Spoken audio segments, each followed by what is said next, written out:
వాయువు వెల్డింగ్ యొక్క కార్యము. ఇప్పుడు మనము వాయువు వెల్డింగ్ యొక్క సాధారణ ప్రక్రియ చూడబోతున్నాము. వాయువు వెల్డింగ్ కలిగి ఉంటుంది.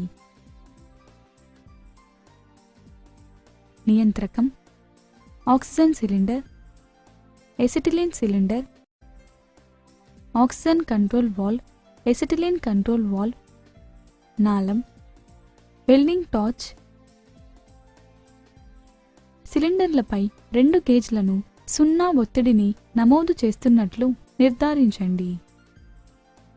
సిలిండర్ కవాటాలను తెరవండి మరియు ఒత్తిడి సర్దుబాట్లు అప్పుడు గమనించండి.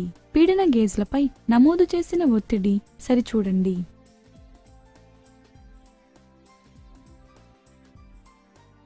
ఓపెన్ ఎసిటిలిన్ గ్యాస్ కొంచెం మండించటానికి మరియు తరువాత సరిచేయటానికి. తేలికపాటి గ్యాస్ మిశ్రమాన్ని విస్మరించండి.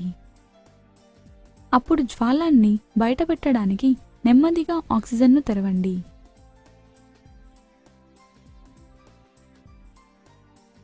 ఉబ్బిన యొక్క తీవ్రమైన వేడి కరిగిన బుడ్డిని ఏర్పరచడానికి మూలలోహపు ఉపరితలం కరుగుతుంది. ఖాళీలు లేదా పొడవైన కమ్మీలను పూరించడానికి పిల్లర్ మెటల్ జోడించబడింది. ఉమ్మడి వెంట మంటలు కదిలేటప్పుడు కరిగించిన బేస్ మెటల్ మరియు ఫిల్లర్ మెటల్ వేల్డ్ను ఉత్పత్తి చేయడానికి బలపడతాయి. అందువల్ల ఈ 2 ముక్కలు ఒకే ముక్కగా తయారవుతాయి.